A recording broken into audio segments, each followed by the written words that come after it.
This is the BBC Home Service. Good morning, everybody. Here is the first news for today, Sunday, September the 3rd, read by Frederick Allen. The 5th anniversary of our entry into the war opens with more news of German defeats in the west, east, and south. The Belgian frontier has now been crossed by 2 American spearheads, one only about 40 miles. And it was on the 3rd of September, 1944, that you were born. The label on your cot said, Timothy James Jenkins, born in a nursing home near Oxford, England. Very comfortable. Thousands of babies were born the same day, and you are one of the lucky ones. You're alive, you're healthy, you've got parents who will take care of you. If you'd been born in wartime Holland or Poland, or a Liverpool or Glasgow slum, this would be a very different picture. All the same, you're in danger. You're in danger, Tim. For around you is being fought the worst war ever known.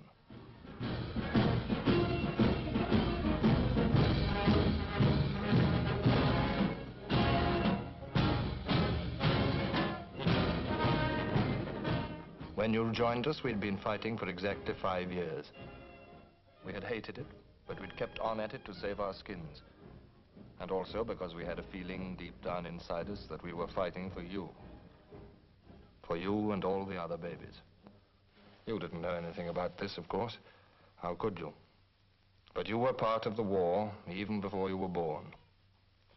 You see, this was total war. Everyone was in it. It was everywhere.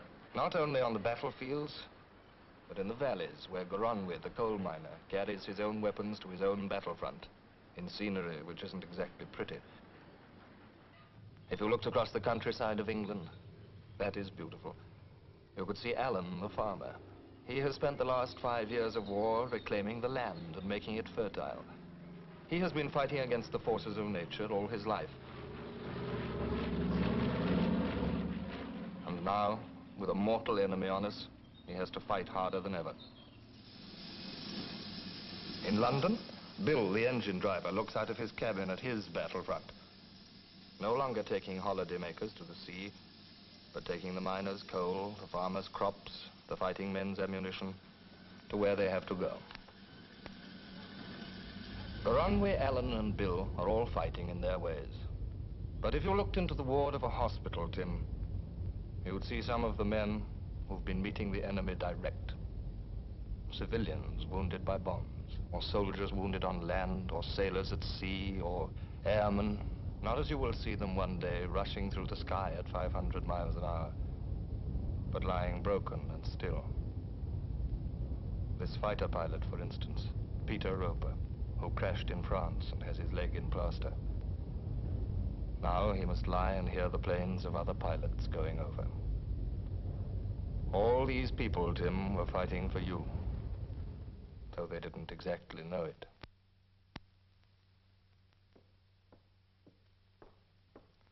And now, Tim, we will show you a little of the history of your first days on Earth. The start of your life. The end of our war in Europe. By the time you were born, we were invading the enemy's country, and sure we were going to beat him, and hopeful that the whole thing would be over by Christmas. There had been a time when it was the other way round. We had laid mines and wire all around our coasts. But today, we are feeling confident enough to take them up, so that one day you'll be able to run down to the beach without getting blown to bits. Center. Then there'll be nothing between you and the sea.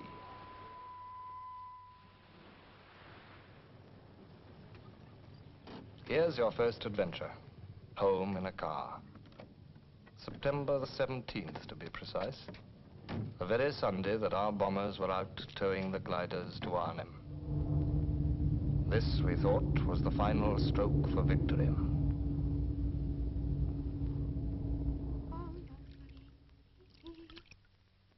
Now you are really home with your family. But there's one very important member absent, your father. You see, Tim, more than 1 million of our people were fighting overseas, and your father was one of them. There we are, darling. Then, just at your bedtime, we heard what we had been hoping to hear.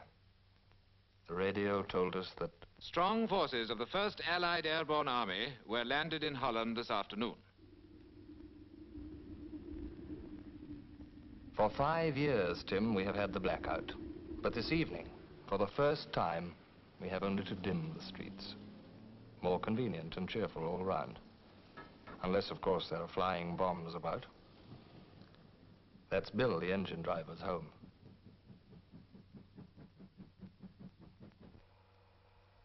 We spent this evening showing the children an old film of mine, taken when we were clearing the farm at the beginning of the war.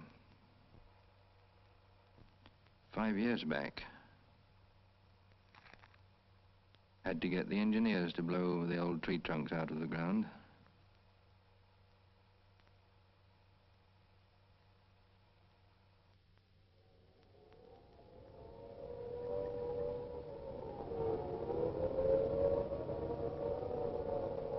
I hope you'll never have to hear that sound, Tim.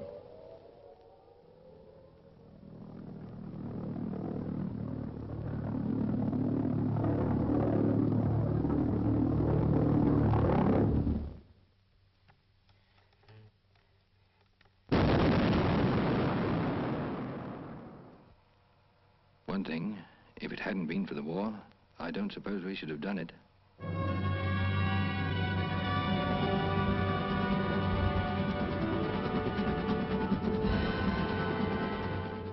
Well, people get on with their jobs. Bill on his engine. Alan on his land, combining old traditional knowledge with new methods. And Peter Roper at his job of getting better to go on fighting. Want some more of these down pills, sister? Only twice a day, Mr. Roper. About time we pack them in, you know. I'm getting pretty mobile now. Look at that. Pretty good. How about some beer to wash this down with now? Mr. Roper. Let's see. Year born, 1916. Called up 41. Was it February or March, Mother? And you didn't know, and couldn't know, and didn't care. Safe in your pram. But listen, Tim. Listen to this.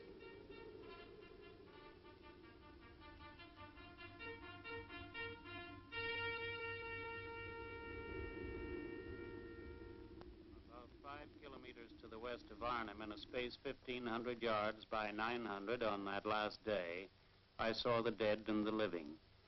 Those who fought a good fight and kept the faith with you at home, and those who still fought magnificently on. They were the last of the few. I last saw them yesterday morning as they dribbled into Nijmegen. They had staggered and walked and waited all night from Arnhem, about 10 miles north, and we were busy asking each other if this or that one had been seen. Everyone wondered what the final checkup would amount to. That was yesterday morning. Late on the afternoon before, we were told that the remnants of the 1st Airborne Division were going to pull out that night. Perhaps I should remind you here that these were men of no ordinary caliber. They'd been 9 days in that little space I mentioned, being mortared and shelled, machine-gunned and sniped from all around. For the last 3 days, they had had no water, very little but small arms ammunition, and rations cut to 1/6. Luckily or unluckily, it rained, and they caught the water in their capes and drank that. These last items were never mentioned. They were airborne, weren't they? They were tough and knew it. All right, water and rations didn't matter. Give them some Germans to kill, and even 1 chance in 10, and they'd get along somehow.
as ammunition, and rations cut to 1/6.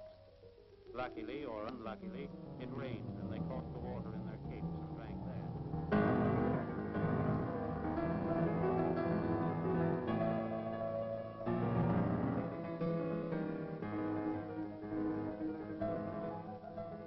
It's the middle of October now, and the war certainly won't be over by Christmas, and the weather doesn't suit us. And 1/3 of all our houses have been damaged by enemy action. Did you like the music that lady was playing? Some of us think it is the greatest music in the world, yet it's German music, and we're fighting the Germans. There's something you'll have to think over later on. Rain. Too much rain. It's even wet under the earth. Look at the place where Goronwy has to cut coal.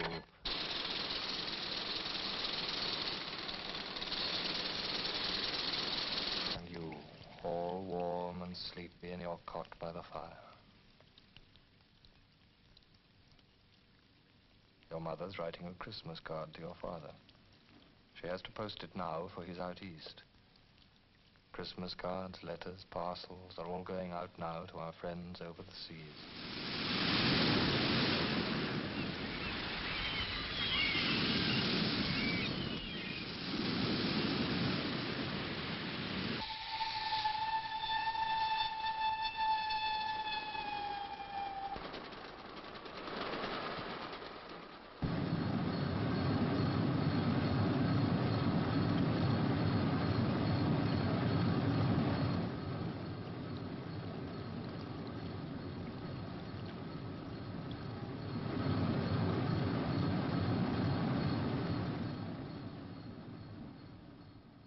Timothy James, I baptize thee in the name of the Father, and of the Son, and of the Holy Ghost. Amen.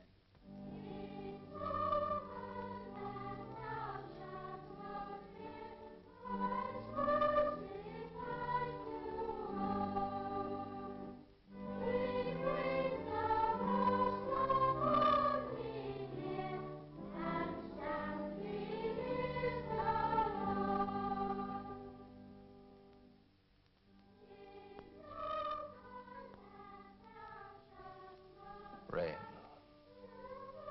Rain all through October. Rain and your baptism. A choral baptism. Not many babies run to that. You're one of the lucky ones. Let's hope the luck lasts. Bring the crutches up. Pass to the left. Just a short pace forward. On the right, transferring your weight on chambers on the crutches. Left. Forward. Keep your head up.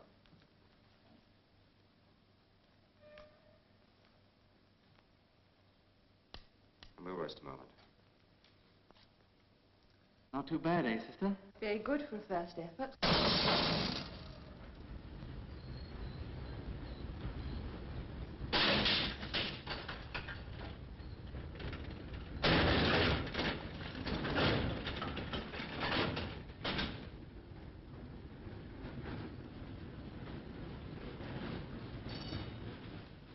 Well, there's bad luck in the world, Tim, as well as good.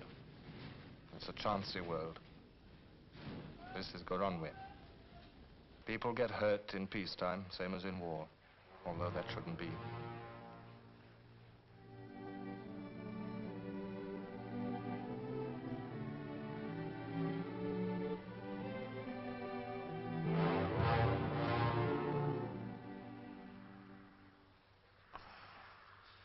Give us a fag, Doc.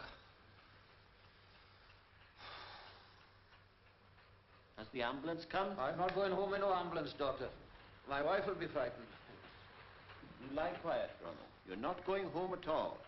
You're going to hospital, where your arm will be x-rayed and properly set. You understand now? Now, Chuck, will you pop across and tell Mr. Jones that Goronwy has met with an accident? It's pretty shocking, isn't it, that this sort of thing should still happen every day, though we've been cutting coal for 500 years.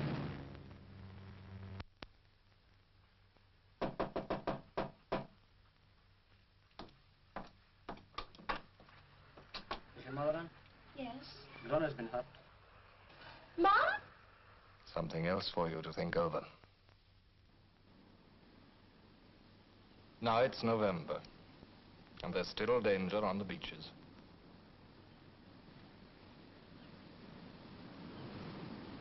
The trouble with these mines is they lie in the sand for 4 or 5 years, get mixed up with the wire, rusted up with the wet, and the only thing to do with them is blow them up.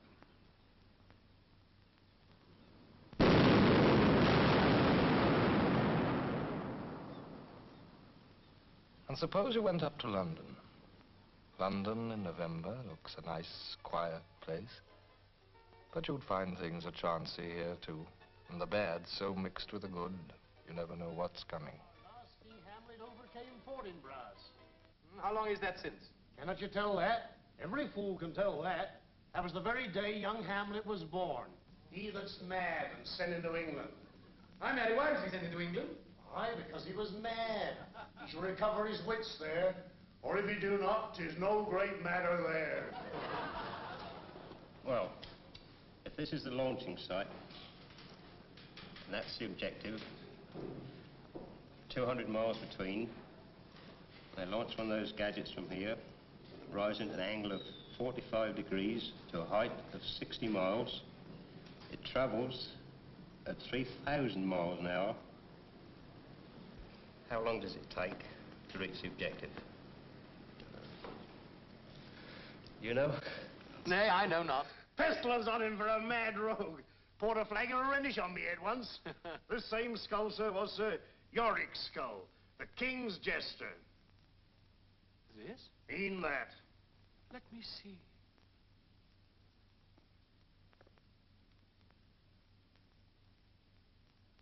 Alas.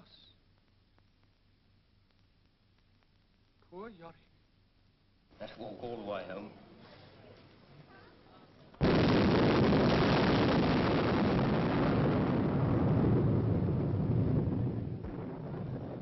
Here hang those lips which I have kissed I know not how oft. Where be your jibes now? Your gambols, your songs, your fleshes of merriment that were wont to set the table on a roar. Not one now to mock your own grinning. Quite chop-fallen. Now get you to my lady's chamber, and tell her that her paint an inch thick. To this favor she must come. Make her laugh at theirs. What's that got there? She'll break it. How's that, matey? Down this way a bit more. Lower? How's that? This way. Okay, that's right. There's somebody down here. Is there? Yeah. Right. Quiet, please! Quiet! Quiet!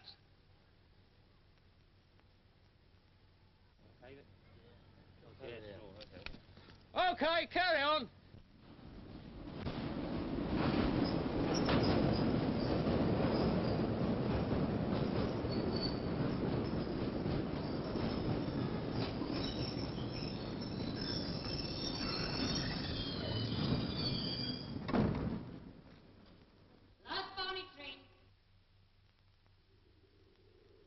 So it goes on. Now we've all reached December. And what's your weight now? Every day you get a little heavier and a little older. And every day we're clearing more mines from the beaches and making a start on the hundreds of miles of scaffolding and barbed wire. The war won't be over by Christmas, but we feel safe from invasion at least. And there's a stand-down parade of the Home Guard.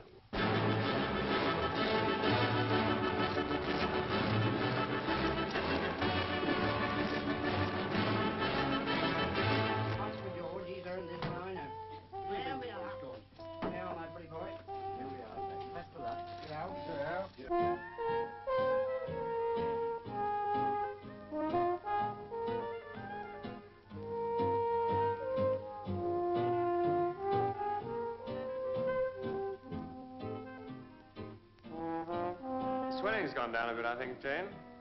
We'll see what Doc says. And how are you today? Not too bad, Doc. Doing very well, isn't it? Yes.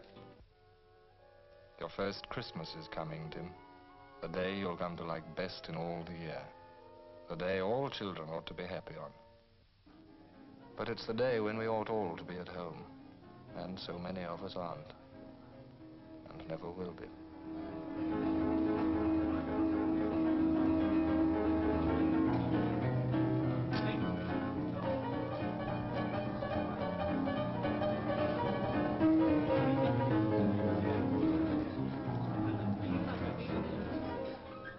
And here, Tim, here comes the postman with a big surprise. Oh, look, Tim, this is for you. Master Timothy Jenkins, Nuffield Rectory, Henley-on-Thames, Oxon, England.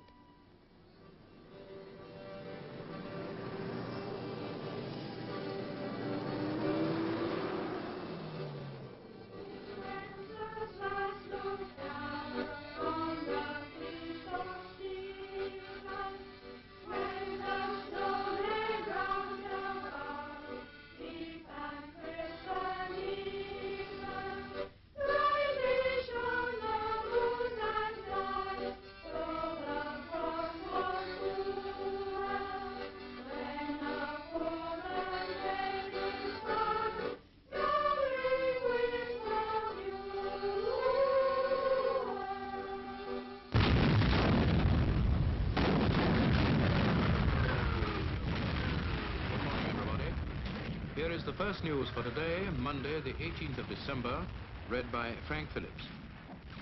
The Germans have now developed a major counterattack against the American First Army. In those days before Christmas, the news was bad, and the weather was foul. Death and darkness, death and fog, death across those few miles of water for our own people and for others, for enslaved and broken people, the noise of battle getting louder, and death came by telegram to many of us on Christmas Eve. Until out of the fog dawned loveliness, whiteness, Christmas Day.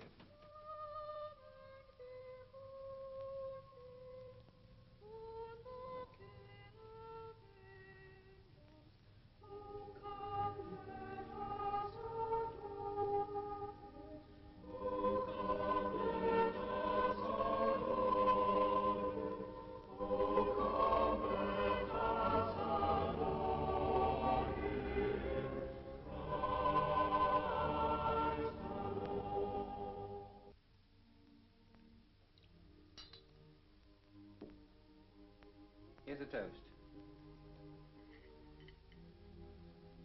Absent friends. Absent friends. No, I haven't seen him now for 2 or 3 months. I don't quite know where he's got to. Oh, well, absent friends. Absent friends. Absent friends. Absent friends. Absent friend. Absent friends. And Tim. Tim.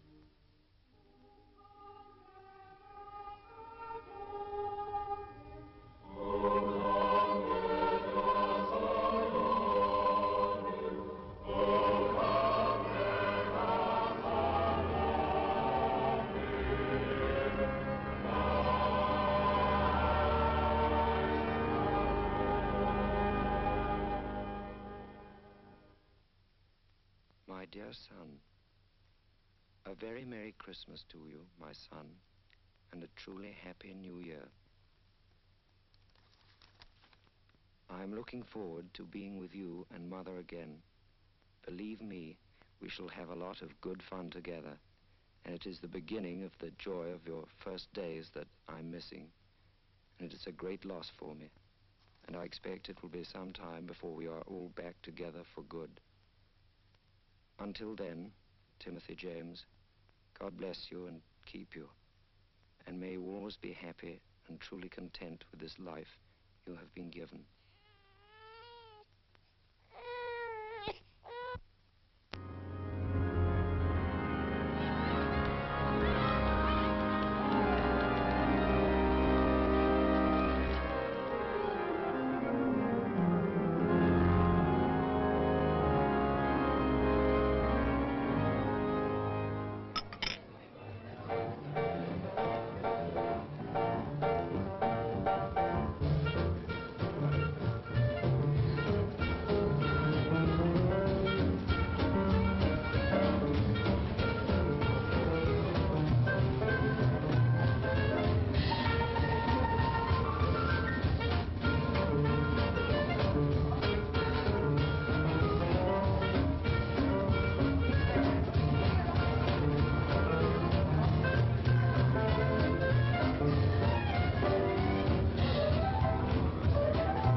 And that's the end of 1944, and you're 4 months old, Tim. And here's the new year. What's going to happen in 1945 and in the years to follow, when we're not here and you are?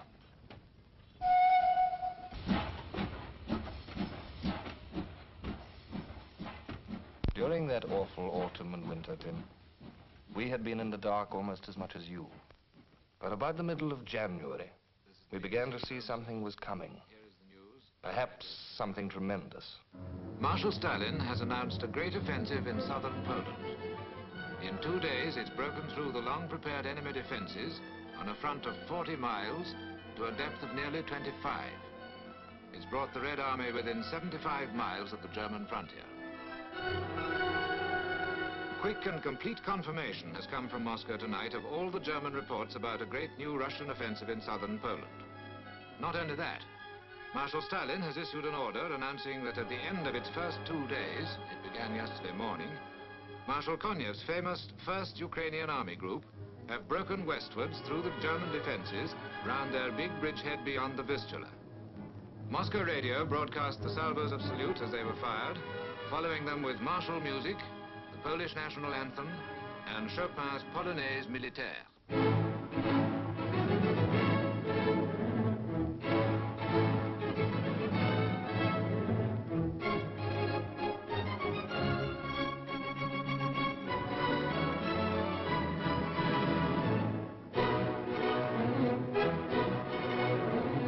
At 5 o'clock, 324 guns in Moscow fired 24 salvos in honor of the troops who have captured Warsaw. They come under more than 80 generals serving under Zhukov's direction and include the general commanding the 1st Polish Army, which has been trained in the Soviet Union. The firing of the artillery salute, which you'll hear in War Report, was broadcast by the Soviet radio, and so were the Polish and Soviet anthems. And in tribute to our allies, we are playing these anthems now.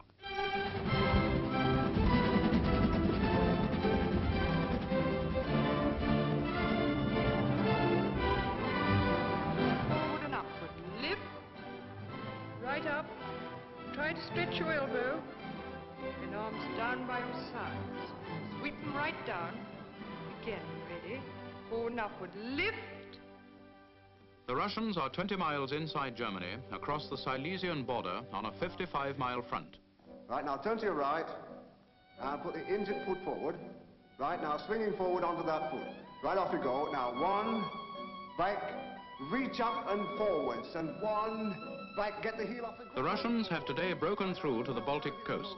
With arms swinging forwards and upwards, 100 times. Ready? Right, off you go. Now, 1, and 2, don't forget to 100, 3, and 4, and 6, and 8, and 10, and 20, 30, 40, lift up, 50, 60, lift higher, 70, 80, 90, 91, 92, keep it up now, 93, 94, lift higher, 95, heels off the ground, 98, 99, 99 and a half, 99 and again, and 100. That's very good. United States fighter pilots from England today saw the Germans defending their Oder front against the advancing Red Army. The Americans were escorting over 1,000 fortresses for the heaviest attack yet made on the government buildings and communications in the center of Berlin.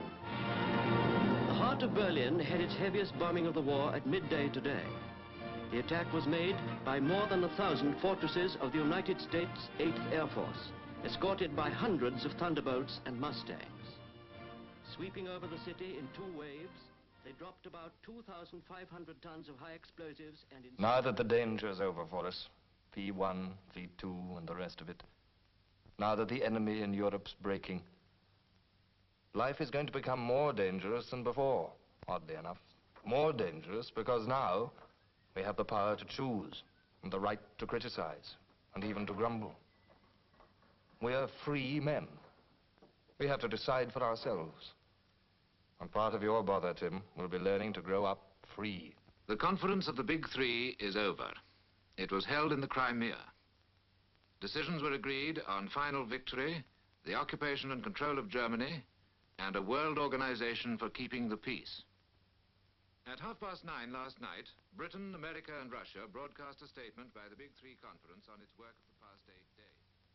That afternoon, I was sitting thinking about the past. The last war, the unemployed, broken homes, scattered families. And then I thought, has all this really got to happen again?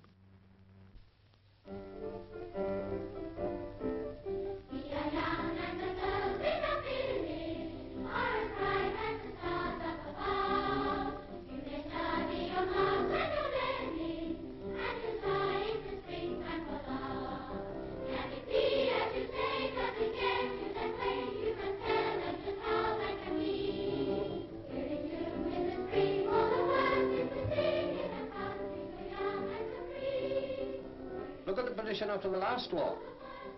I remember people going to hospital on flat carts with injured spines.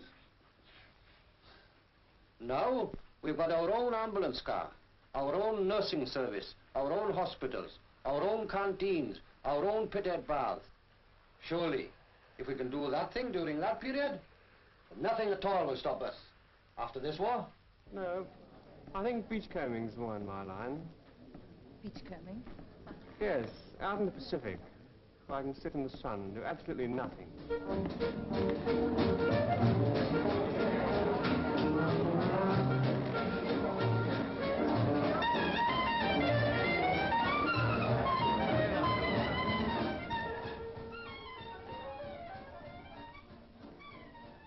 So Peter goes back to his plane and Goronwy back to his mine. Back to everyday life and everyday danger. This doesn't look like beachcombing.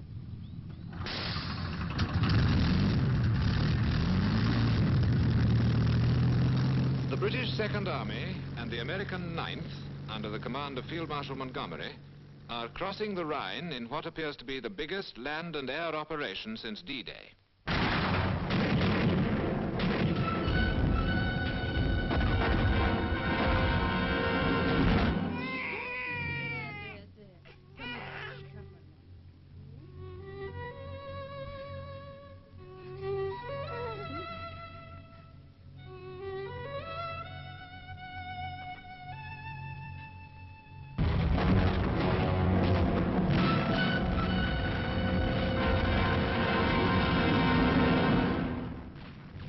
Well, dear Tim, that's what's been happening around you during your first 6 months.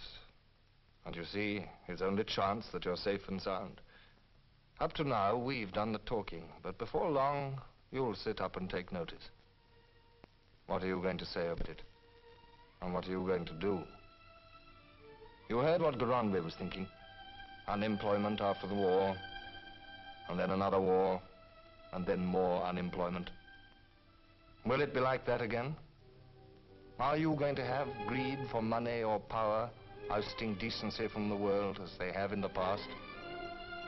Or are you going to make the world a different place? You and the other babies.